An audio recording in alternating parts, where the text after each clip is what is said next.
Hi everyone, welcome to the episode 19 of XCA ByteCast, a series of bite-sized tips and tricks that you can use in any of your project.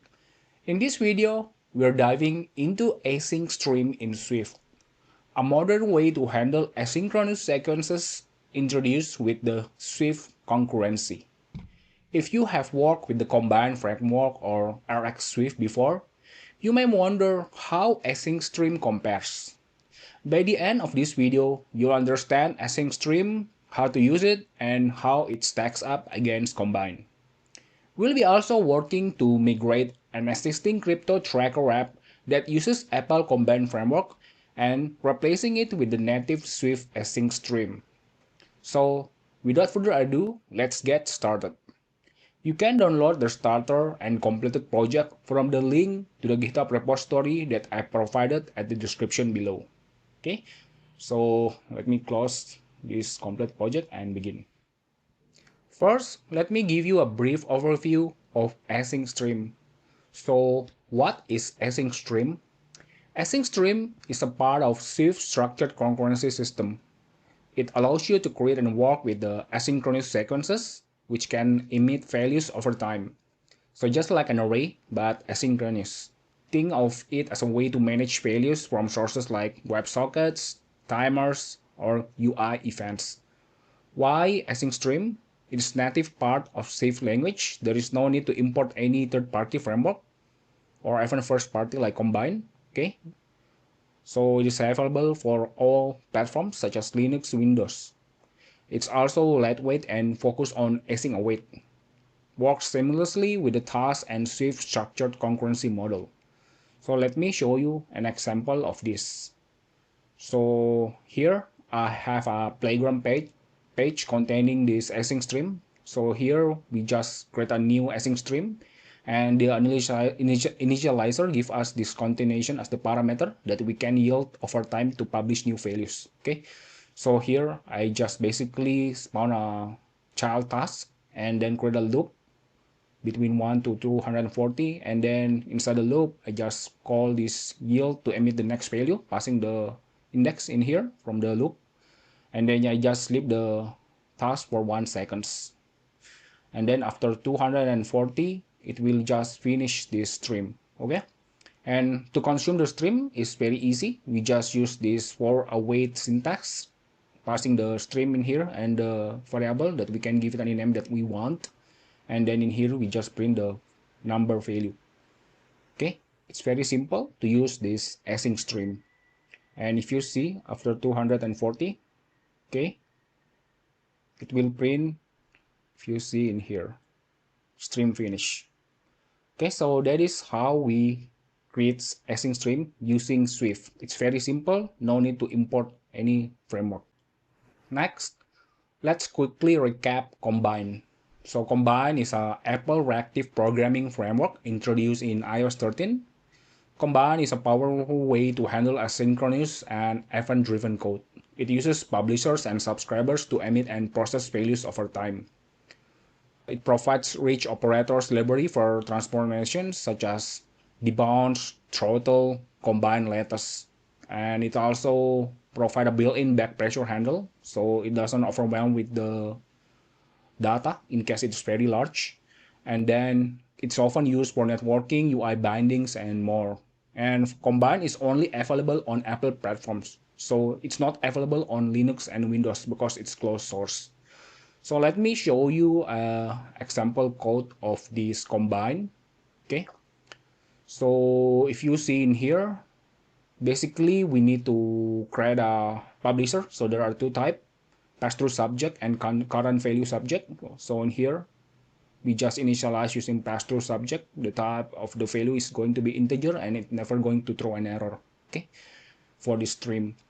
And in here we can chain operators. As you can see, first this publisher we add the map operator, basically multiply each value by 2 first and then filter it.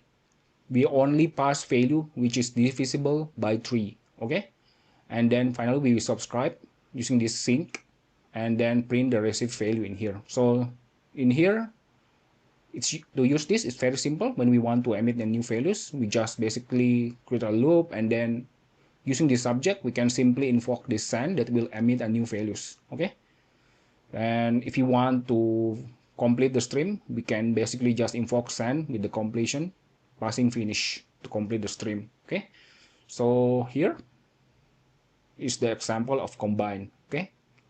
Next, let's compare async stream and combine directly. So while they have overlapping use cases, their philosophies and best use scenarios differ.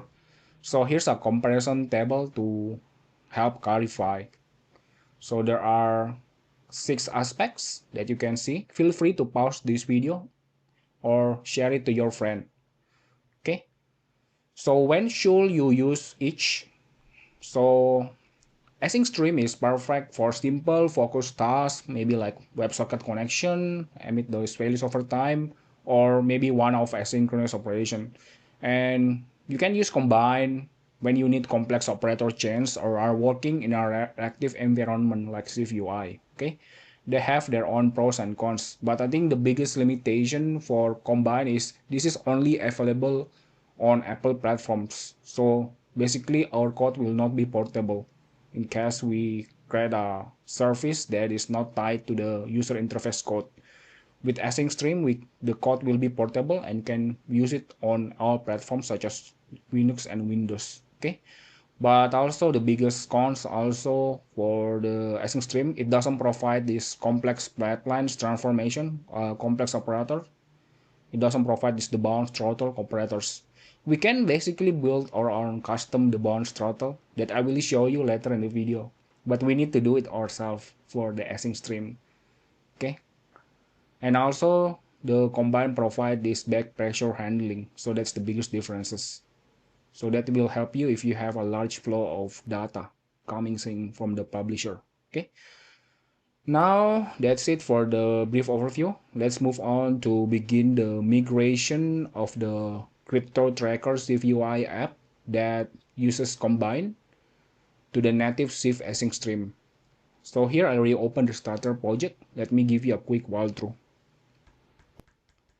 Okay, so basically the app connects to the CoinCap API via URL session WebSocket to get the crypto coin prices. So the logic for this is encapsulated inside this CoinCap price service. So currently it exposes these two combined publishers. Okay, coin dictionary subject, basically containing the coin and the prices dictionary, and the connection state subject basically contains the stream for the connection state boolean property, whether it's connected or not.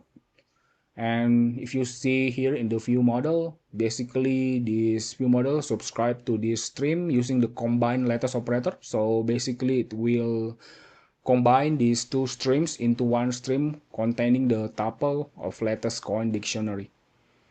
And connections value to update the UI, as you can see in here. Sorry, this is not a tuple actually. So this is just a parameter. Okay. And that's basically the implementation for the starter project, and our goal is to basically replacing all the combined API to instead using the Swift async stream. By the end of this video, we should remove all the dependencies for the combined framework in this project. Okay, now let's begin our implementation. Okay, so the first thing that we are going to do, we are going to create a service that mimic this, but instead of using the combine, we will be using async stream. Okay, and then after that we will remove this later. So create a new Swift file and give it a name of coin cap price async stream service. Okay, so in here initially we will be just copy and pasting from the CoinCap price service. Okay, and just update the name to use CoinCap price async stream service. Okay, so let's do it in here to avoid redeclaration, and also in the extension. Okay, so this should remove all the error.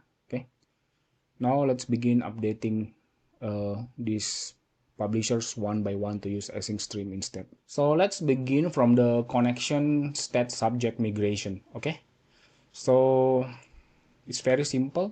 We just need to replace this to basically, let's declare this with the private set and create a lazy var. So let's give it a name of connection state stream. Okay, so this will be an async stream with the boolean as a type. Okay, it's indicating whether the WebSocket is connected or not to the CoinCap WebSocket server. Okay, so we will just store this async stream as a variable so it can be shared. And now let's initialize async stream boolean. Okay, and it will give us the continuation that we can yield and finish. Okay, and basically in here we need to store this continuation as a variable inside this service so we can yield that later when we receive the data. Okay, and in here we just need to declare private var connection state stream continuation. Okay, it should be an async stream bool dot continuation. Okay, and in here it's pretty simple. We just assign this connection state stream continuation with the continuation in here. Okay, so there are also several methods that you can use in this continuation callback. So for example, the on termination, this will be invoked when the task is cancelled, the task that you awaiting this stream. Okay, it will trigger this on termination. So if you have a code that you want to do something to maybe clean up something, some connection or database, you can use this connection on termination and do it inside. Okay, but in our case we won't be doing that. Okay, so now we have the continuation available to this CoinCap price async stream service that we can use to yield values over time. So now we need to update several lines because we are already not using the subject from the combine. We just need to update this to connection stream continuation, and this is optional, and then we're going to yield passing the value. Okay, this one is false, and when we want to finish we just use connection stream continuation and then pass finish, invoke finished. Okay, and next one, this one, let me just copy and paste. This one is true, right? Okay, let's change to true, and this one is false. Okay, so this when it opens the protocol with the CoinCap's WebSocket server, and this one when the connection get closed. We just set the connection, emit the values to false. Okay, and this is when we clear the connection, and when the class got initialized we just finish the continuation. Okay, so that's the implementation to update the pass-through subject to async stream. Next, we need to update this coin dictionary subject. So this currently use a current value subject instead of pass-through subject. So the difference between the current value subject and the pass-through subject is basically with the current value subject, the publisher can be initialized with an initial value, and it's also provide a method to get the latest or current value from the publisher. So if you see in here, it is using this basically coin dictionary subject dot value to get the current value and then merging it with the data when it received from the WebSocket server. Okay, so we need to do that. We need to basically create a wrapper that wrap the async stream and also store the current value. So let's just do it quickly and create a new file, give it a name of current value async stream. Okay, so for this I'm just going to copy and paste the code to save time. Okay, and then explain it to you. Okay, so in here we just create a class current value async stream with a generic t, and then we have a variable that store the current value of this t, and then we just have the continuation as the property, and then we initialize this with the initial value and then store it in the current value. And then we create also a lazy var stream. This will just initialize an async stream with the continuation. So using the previous technique, we store the continuation inside a continuation instance property, and we basically immediately yield the current value as the first value. Okay, so when we also expose the method to update the value with the new value, we just set store this current value as the new value, and then we emit this using the continuation that we have stored. And to get the current value, we simply return this current value. Okay, and to finish, we just call continuation finish. Okay, now we can update the this to use the current value async stream. Now let's remove this current value subject, and let's create a private let coin dictionary current value stream. Okay, and let's initialize current value async stream with the initial value.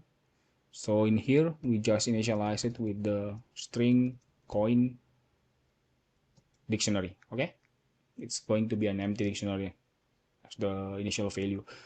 And then let's create a computed property that exposes the stream, because that one is private, coin dictionary stream. So it's going to be an async stream. It's going to be string coin,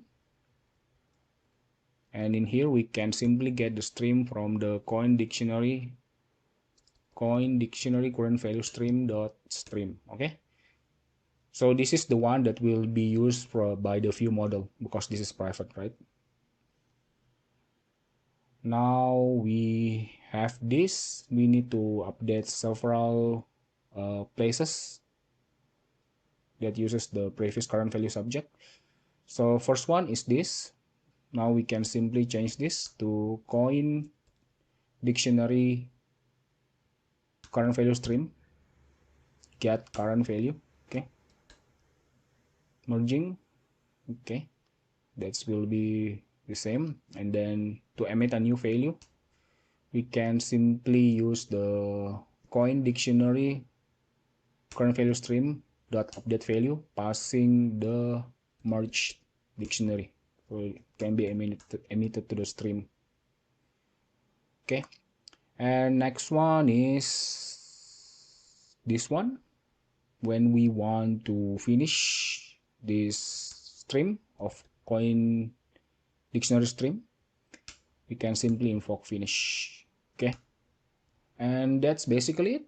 If you see, we can now simply remove the import to combine, and if we try to build, it will build successfully, and there's no dependency to combine framework. All are replaced with the async stream. Okay, so we have two streams, coin dictionary and the connection state boolean. Now let's test this quickly.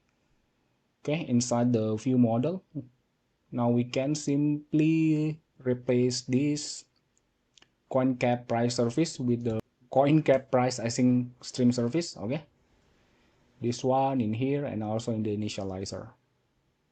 Okay, and to test this, basically let's comment this first. Okay,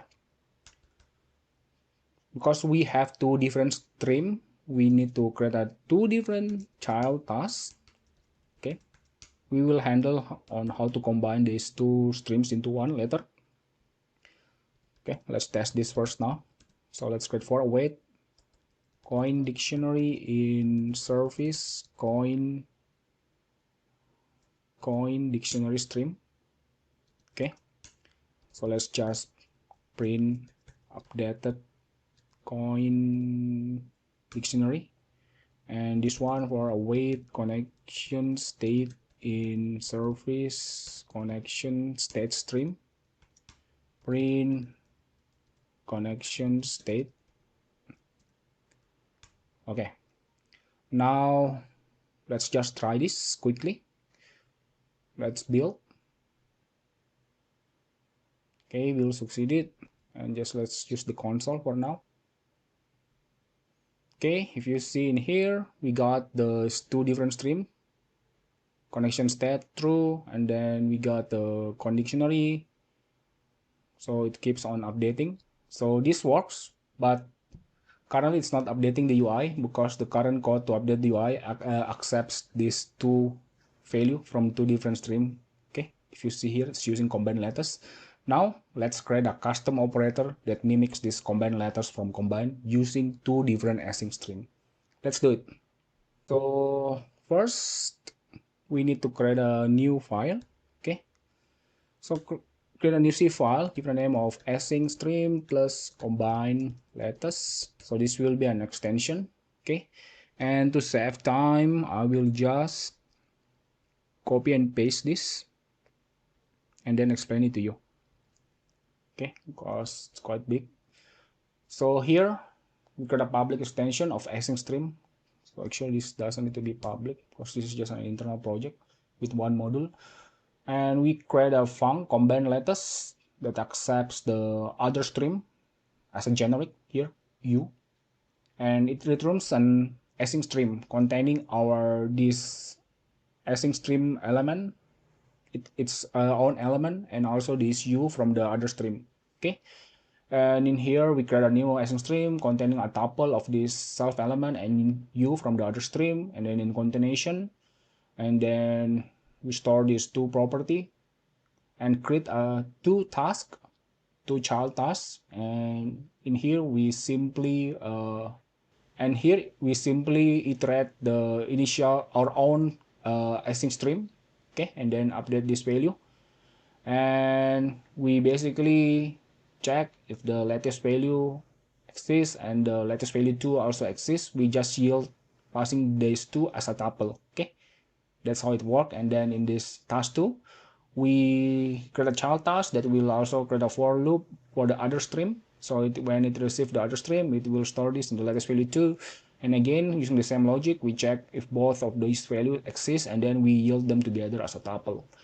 And finally, this is very important, in case the parent task got cancelled, okay, we basically attach this on termination that will be invoked, and in here we can simply cancel this child task 1 and child task 2. Okay, so it will save resources on the system because it's going to cancel this. Okay, and that's the implementation of the combineLatest operator. Now let's implement this.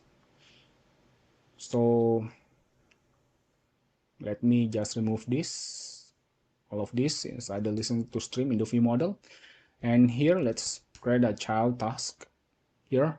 And first let's declare the coin dictionary stream, assign it to a let conditioner stream, and the second one connection state stream.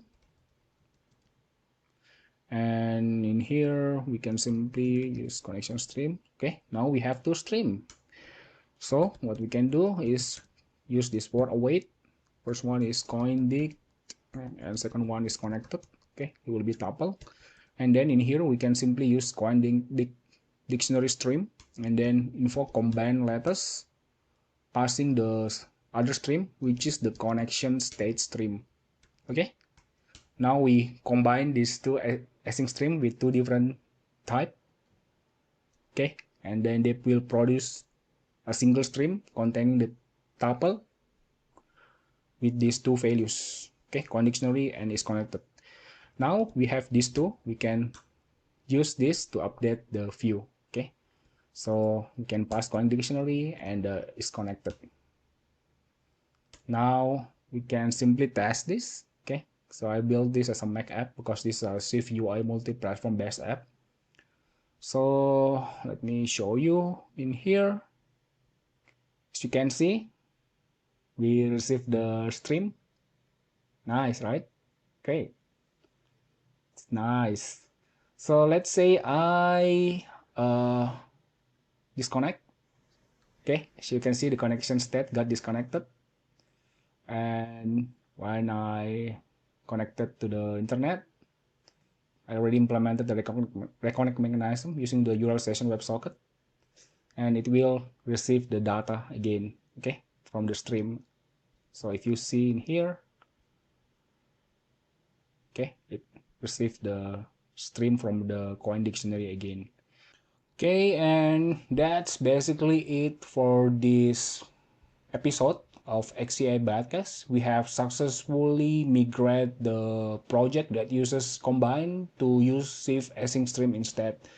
We learn how to create a wrapper that mimics the behavior of the current value subject from Combine that we can use to initialize a string with the initial value and get the latest current value, and also create a custom extension with operator such as combineLatest. And basically, if you want, you can also create another custom operator such as the bounds by providing your own logic. Okay, and that's it for this video. Like the video if you like, subscribe if you haven't, and thanks for supporting me so far. And until the next one, let's keep on being a lifelong learner. Goodbye.